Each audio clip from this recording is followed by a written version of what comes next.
इसका मतलब तुम्हारी लाइफ से एक दिन मिसिंग है।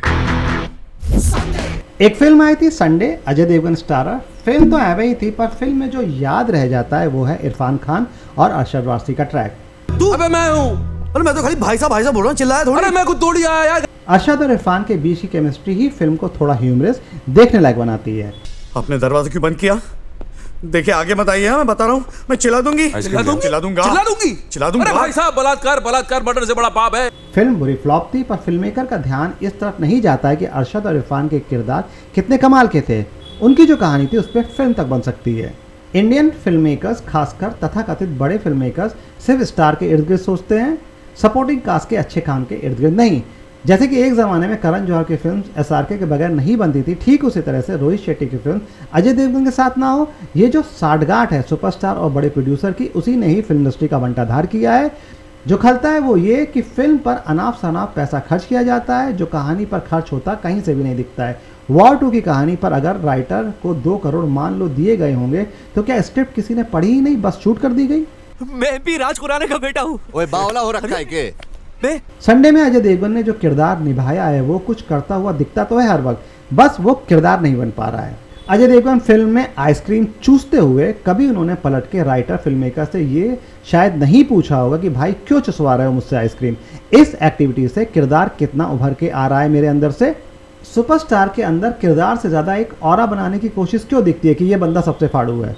पर जब भी सुपरस्टार के सामने कलाकार आता है, तब समझ में आता है कि स्टार की एक्टिंग स्किल्स एक्टर के सामने कितनी फीकी हैं, और कलाकार उस ऑरा पर चुटकी बजाते ही हावी हो जाता है।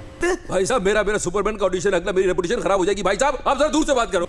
वेलकम में नाना और अनिल कपूर की जोड़ी ने जो कमाल किया था कि वेलकम सिर्फ और सिर्फ उन दोनों की वजह से देखने लायक थी। कहाँ है लड़का? अरे वही जो बॉनेट के ऊपर बैठा है। बॉनेट कहाँ है? ना कि अक्षय कुमार और कैटरीना कैफ की वजह से। सवाल उठता है कि सुपरस्टार क्यों ज़रूरी होता है, जबकि फिल्म उसकी वजह से एंटरटेनिंग बने ये ज़रूरी नहीं है। एक फिल्म आई थी बेबी, उसमें शबाना का किरदार जनता को काफ़ी पसंद आया और फिल्म मेकर ने शबाना के किरदार पर पूरी एक फिल्म बना डाली, नाम शबाना। हॉलीवुड में ऐसी कई फिल्म्स हैं जिनके किरदार इस कदर पॉपुलर हुए कि उन पर टीवी सीरीज बनी है जो कई सीजन तक चली हैं। हिंदुस्तानी फिल्म्स में ज़्यादातर फिल्ममेकर इस कदर नैरो माइंडेड है, या उनकी मजबूरी कह लें कि वो स्टार पावर के दम पर ही अपनी फिल्म बेच पाते हैं। कहानी, कलाकार जैसे शब्द वो भूल ही जाते हैं, फिर फ्लॉप फिल्म के अच्छे किरदार कहाँ से उन्हें याद रहने वाले। पिटिशनर एडवोकेट जगदीश त्यागी उर्फ जॉली। सुभाष कपूर की आने वाली फिल्म जॉली LLB 3 में एक अच्छी कोशिश दिख रही है। वो जॉली LLB 1 में अरशद के किए कमाल के किरदार को जिंदा करके सिनेमा के पर्दे पर फिर से ला रहे हैं। संडे फिल्म में अरशद वारसी ने एक टैक्सी ड्राइवर बल्लू का किरदार निभाया था, और इरफान साहब ने एक स्ट्रगलिंग एक्टर कुमार मंगत का, जो बल्लू की टैक्सी को हायर करता रहता है ऑडिशन पर आने जाने के लिए। बल्लू को एक सीरियस बीमारी है जिसके लिए वो पैसे जोड़ रहा है। बल्लू और कुमार न लेना एक न देना दो, एक पुलिस केस में फंस जाते हैं। ये अपने आप में एक कमाल की कहानी है। फिल्म की कहानी तो आप फिल्म में ढूंढते ही रह जाएंगे।